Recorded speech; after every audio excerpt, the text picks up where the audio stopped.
piraso ng papel na ito, pinaka-iningat-ingatan ng dating OFW sa Saudi Arabia na si Raymond. May misyon kasi si Raymond na pag-uwi niya ng Pilipinas, hahanapin niya ang mga nakalista ritong pangalan. Pero wala silang utang o atraso kay Raymond. Sila ang mga batang nakilala ni Raymond nung nagsasagawa siya ng charity work kasama ang kanyang mga kaibigan sa mga bahay ampunan higit isang dekada na ang nakararaan. Yung mga pangalan na nandito is yun yung pinaka-tumatak sa buhay ko at nagbigay aral sa akin. Sisikapin ko pong makita po sila ngayong taon. Pero sa lahat ng mga ito, ang isa raw sa pinakasabik niyang makita ang batang pang-5 sa listahan, si Adam. Every time na papasok ako sa gate, nakaabang lagi si Adam. Boy at brother, sana balik po kami. Nakangiti. Ngunit ang ampunan kung saan niya noon binibisita si Adam, sarado na. Sa pag-asang mahanap pa ito, nanawagan si Raymond sa social media. Hinahanap ko po ang batang nagngangalang Adam. Kung nakikilala niyo po siya, mangyari lamang po na i-message niyo po ako sa aking page. Meron kayang tumalima?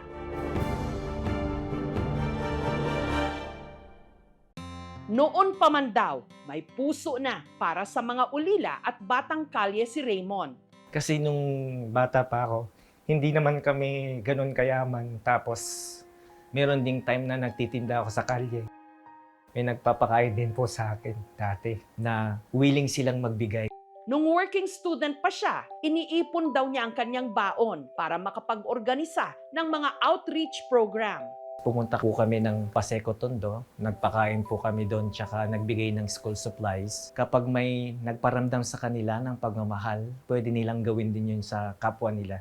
Pero ang hindi raw niya malilimutan, ang batang nakilala niya sa Tahanan ng Pagmamahal Incorporated sa Quezon City noong 2011, si Adam. Siya yung unang-unang tatakbo sa'yo. Hahag agad siya tapos nangangamusta pa siya. Kuya, ang tagal mong bumalik dito, kailan yung party natin? Boy at brother, sana balik po kami. Kala natin may natutunan yung mga bata sa atin pero tayo pala minsan yung may matututunan sa kanila. Tinanong ko, ano bang gusto mong maging paglaki mo? Sabi niya, gusto ko pong makapagtapos ng pag-aaral. Darating po yung panahon na babalik ako sa kagaya nitong institusyon, tas tutulong naman ako. Yun, natandaan ko yun. Wala, natatouch talaga ako. Hanggang si Raymond nagdesisyong mag-abroad. Mahigit 1 taon bago umalis, nag-organisa pa raw siya ng Christmas party sa shelter. Sabi ko sa kanya, Adam, pagdating ng panahon, babalik ako, bibigyan kita ng malaking regalo. Kaso, unfortunately, nag-abroad. Hindi ko na alam yung naging storya niya.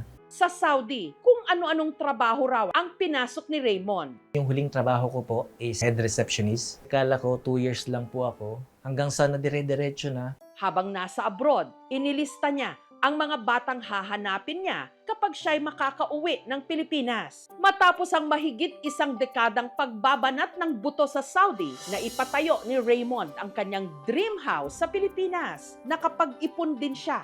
Kaya nito lang Disyembre, umuwi na siya. Una kong hinanap yung 2 bata na na-meet ko sa Binondo, Manila. Nabalikan ko rin siya noong January, nakita-kita kami. And then yung pangalawang storya naman is about kay Joshua and Benedict. Pumunta po ako ng Bicol para hanapin lang sila. Nag-reunion po kami after 14 years.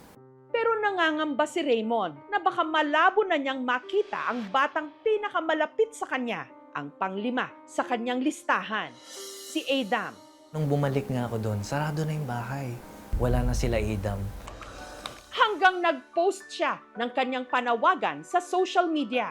Ang post ni Raymond nag-viral at ng araw ring yon, may tumalima sa kanyang panawagan. Namukaan agad siya kahit 15 years na. Yung mga classmate niya, nag-message sa akin na wala na po siya sa ampunan. Then pina-screenshot ko yung picture niya. Then sabi ko, siya na to. Kasi may nunal siya. Kaya dali-dali, minessage ko siya sa Facebook niya. Ang minessage ni Raymond, si Adam de Guzman, 26 anyos na. Nag-work ako as purchasing officer sa Taguig for almost 3 years now.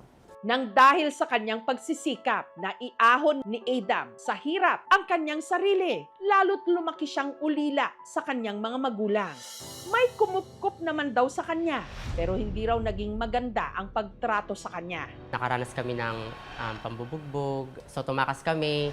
Hanggang nagpalaboy-laboy si Adam sa kalsada at nabagaan siya pa. May bumisitang madre. Naghahanap siya ng mga batang kukunin para dalhin sa itatayong ampunan. Naalala ko kasi, gustong-gusto ko may bumibisita kasi hindi ko nafe-feel na ibang tao ako. Boy at brother. Sana balik po kami.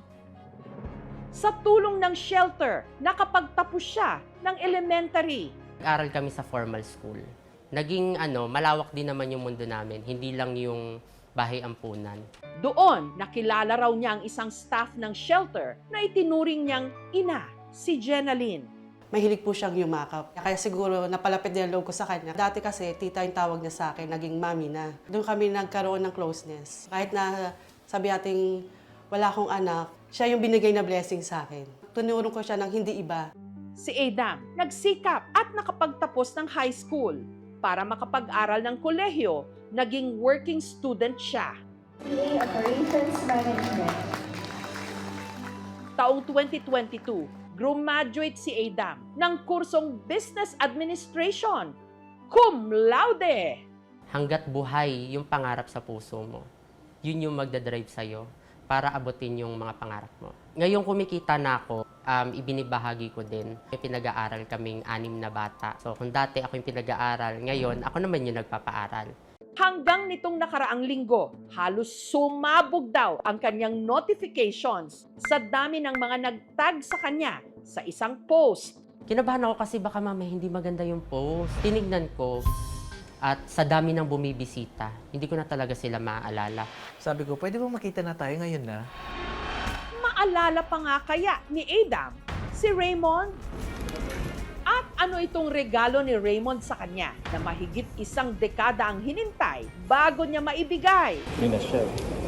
Ang pagtatagpo na magpapaalala sa iyo ng kabutihan ng puso. Susunod na!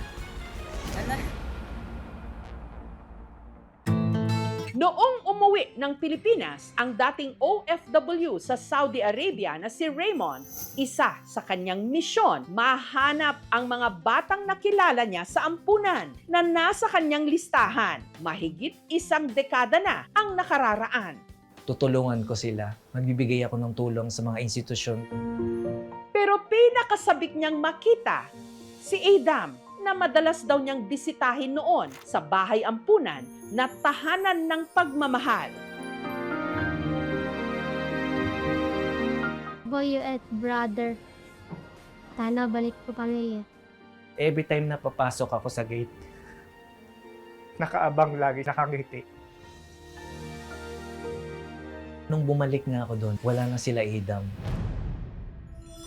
Hanggang nanawagan na siya sa social media. I miss you, Adam. Hope makita kita after 15 years. Nag-message sa akin na maayos na po ang buhay niya. Wala na po siya sa ampunan. Then sabi ko, siya na to. Kasi may nunal siya. Kaya dali-dali, minessage ko siya sa Facebook niya. Si Adam, nagtatrabaho na ngayon bilang purchasing officer sa isang kumpanya sa Taguig. Sa dami ng bumibisita, hindi ko na talaga sila maaalala. Akala ko scam. Kasi syempre ngayon, ang hirap na magtiwala sa mga tao. Habang binabasa ko yun, kinikilabutan ako. Kasi tumutugma yung karanasan ko before sa tahanan at yung nababasa ko. Sabi ko, pwede ba makita na tayo ngayon na? Nitong nakaraang linggo, si Raymond, kinatagpo si Adam.